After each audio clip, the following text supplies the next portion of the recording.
Cocktail videos. Alrighty, another cocktail video with the best gin in the world. It's not a cocktail video or a gin video. Editing series.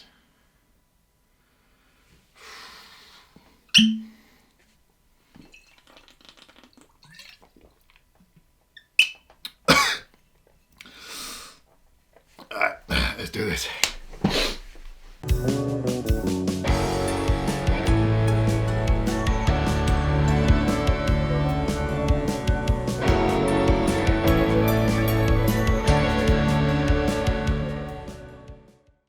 Hi everyone, Dan here. Today we're back in the studio with a slightly different angle because new ring light setup.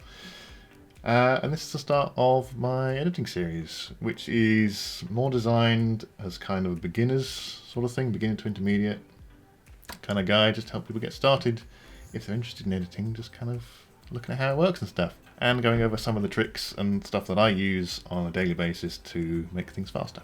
Now, I'm not going to teach you how to suck eggs. This is, stuff like importing files and setting up a sequence in a project. We're skipping all of that because A, I've already done it, and B, there are 1,000 tutorials out there that tell you how to do that sort of stuff. At the end of the day, your sequence settings, at the very least, will depend on what you're working with and what you're working on. Here at Phase Drive, we use a 4K standard, and there's probably something out there that will tell you how to do optimal settings. I don't even know if mine are optimal, they're just what I've used for forever.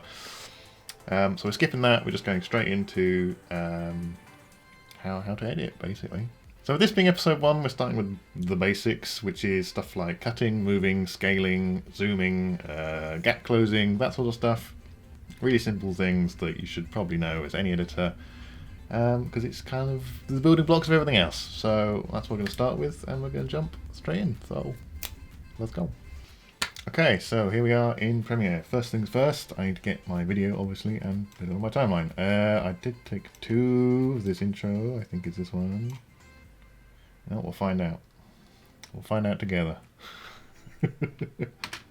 So some of this, if you've seen my earlier editing video I did way back when, will overlap.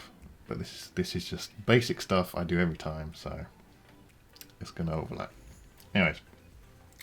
The first thing I do is scale the amount of footage I've got on my timeline so I can see what I'm working with. Now in this case, obviously it's one tiny video slice, so it's not really necessary, but we're going through the motion file. Quick disclaimer, I do have some custom bindings which I just have basically on the entire bottom row of my keyboard, so it makes it really easy to do everything I need to do all the way. So if I say I hit a hotkey, that might not be its default binding. Check your keyboard shortcuts, and if it doesn't work for you to have that bound to that key, bind it to something else. This is the you part of the guide is you can do whatever you want. Just come here to learn how to do it, basically. So with that being said, first thing I do is scale my footage to my timeline, and this for me at least is backslash on the keyboard. So I can see how much I'm working with, how long it is, and if it's a small clip like this, it helps to just kind of scale it in so I can really start chopping things up. Now, one thing I would do, were this not in 4K, is I would select it and hit what for me is the more than key, or full stop, whatever you want to use, and that would scale it to frame. Now I don't need to do that because it's already 4K. But if I did, I would use that button to do it. Scale to frame is your best friend when you're up-resing stuff because it just kind of does it for you. So, next basic thing. C key. Now this definitely is a default bind because I don't think I know any other button that's ever been bound to in any other program, especially Adobe. C key is your cut key, that's why it's C. C stands for cut. This is how you make the majority of your edits on your timeline. So, if I wanted to, say, cut this bit out here, because I did a little intro section just to kind of prep myself, I will click where I want to cut, and that's where it will cut. Pretty simple. You can cut anywhere on the timeline, anywhere you want, and completely butcher it, which, you will do. Or, what you can do is use our best friend and worst enemy, the snap. Now the snapping tool, which is bound to S, you can toggle it on and off with S, like this. You can see there's a little magnet in the corner there. Turns blue when it's on, turns white when it's off. That allows us to snap our cuts to the playhead, which is our little blue friend up here. The playhead is basically where we are in the clip. So, as you can see, it's playing through, and then, I don't know, I'm probably talking or something. Let's try and find a bit where I'm actually doing something. There we go. So you can see I'm wandering around, as I want to do. And say I wanted to cut to this bit here, I would stop the playhead when I want to cut it, and I would just click, and because the snapping is on, it automatically cuts to where the playhead is if I put my cursor near it. Very useful if you want to get precise edits, and you want to, you know, make sure everything's kind of, I don't know, regimented is not the word I want to use, but it helps to kind of square everything off. You don't have to do it like that, I know a lot of people don't, but I like to, so there we go. But at the same time, when you want to like cut a really awkward bit off and the snapping is kind of fighting against you, turn snapping off and do your editing there. It takes a little while to learn when and where snapping is and isn't useful. That's the only way about it. By default, I use it a lot because it helps to glue things together and make sure things are all, you know, connected when you want them to be. But if you're doing, say, a lot of overlays and you don't want them to like be snapping off of each other, just turn it off. It makes it so much easier rather than fighting against it. So, with that being said, let's go and cut out the bit where I'm sort of preparing back here. So that's this entire section here, I think. What about this bit? Yeah, that's me coughing. So let's just get rid of all that nonsense. So we can cut this. And then we hit our beloved V key, which I don't know what V stands for in terms of what Adobe think V means, but it's your grab tool, basically. It's your select tool. What is it actually called? Is it called select tool? It's called selection tool, there you go. I don't know how V factors into that, but that's where it is. Now this is your bread and butter next to your cut tool as to how you make an edit, basically. This allows you to grab sections of your timeline and move them around, basically. So you can change which level the video is on, which level the audio is on, or which track rather. You can move it up and down the timeline, you can move it onto another bit of video and overlay that bit of video. You can move it to the end of the video and just kind of all that good stuff. So that's your basic move stuff around on timeline tool. So now I've selected the bit of my footage that I want to not exist, just hit delete, gets rid of it. Simple as that. It's almost like it's designed to be intuitive. Now, while we will get onto this later, this is why I probably use a ripple delete. This is later tutorial, later guide. For now, what we're going to do is I'm going to show you close gap, which is kind of like the baby version of ripple delete.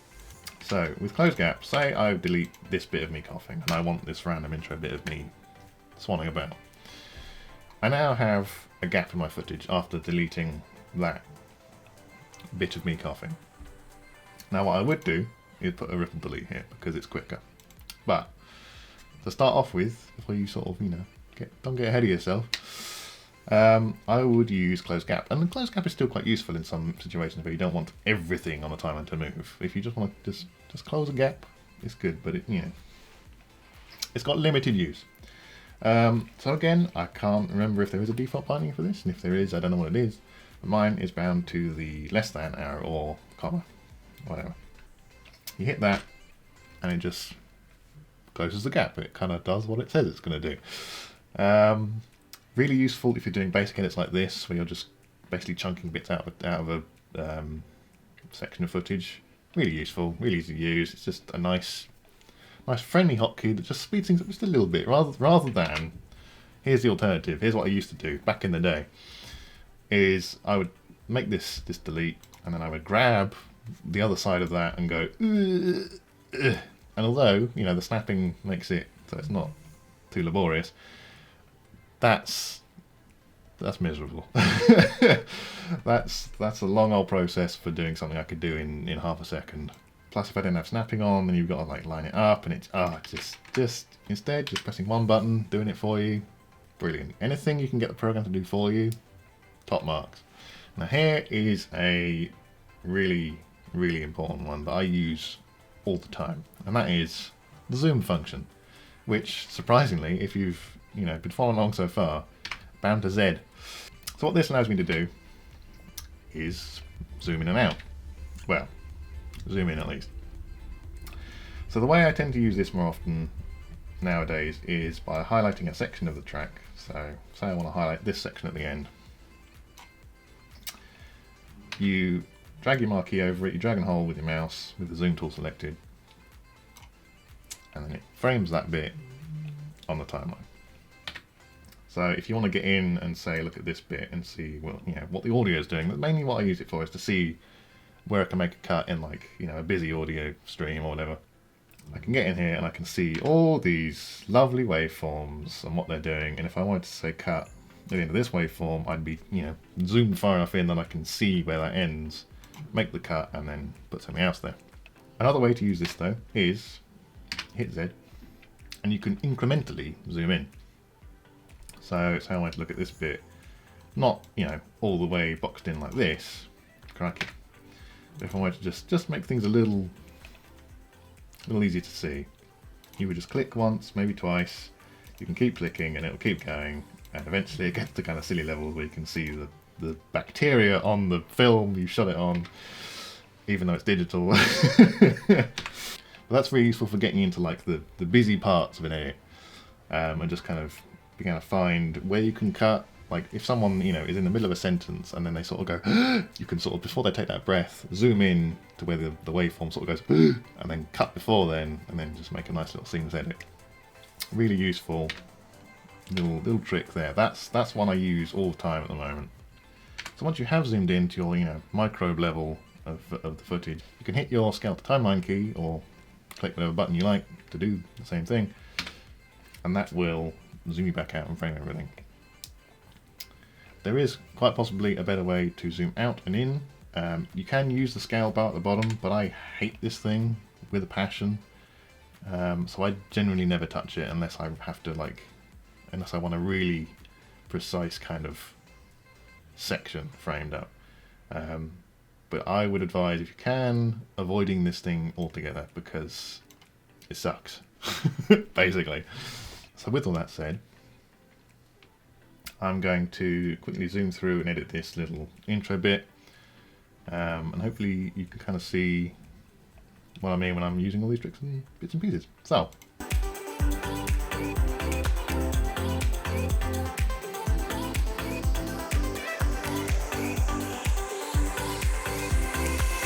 and there you go, that's about as simple as it gets. With an edit, you just cut the bits off you don't want, move them out of the way, delete them, whatever. And there you are, left with your clip ready to go into a project, and it will be the intro to this video. You've already seen it, so you'll know that. But so yeah, that's it for the first episode. It's again real basic stuff. This is why it's aimed more at kind of beginners, because if you don't know this stuff, then some of these are just good habits to get into when sort of starting to learn how to edit. I didn't start with these habits and I've had to kind of force myself into learning them. Using stuff like the zoom tool is really useful and just kind of a good thing to get into the rhythm of, especially with the zooming in, scaling out kind of deal. That can save you so much time when you're looking for certain sections to cut out and stuff. Close gap is really nice to use when you're editing basic stuff. That's just a nice thing to know. Scale to frame, really useful if you're working with different cameras or different resolutions and you want them all to be kind of the same size. Yeah, just some good habits to start you off on your editing journey. But that'll do it for me for now. If you did enjoy this video, do remember to like, subscribe and all that good stuff. You know the drill by now, and I'll catch you in the next one.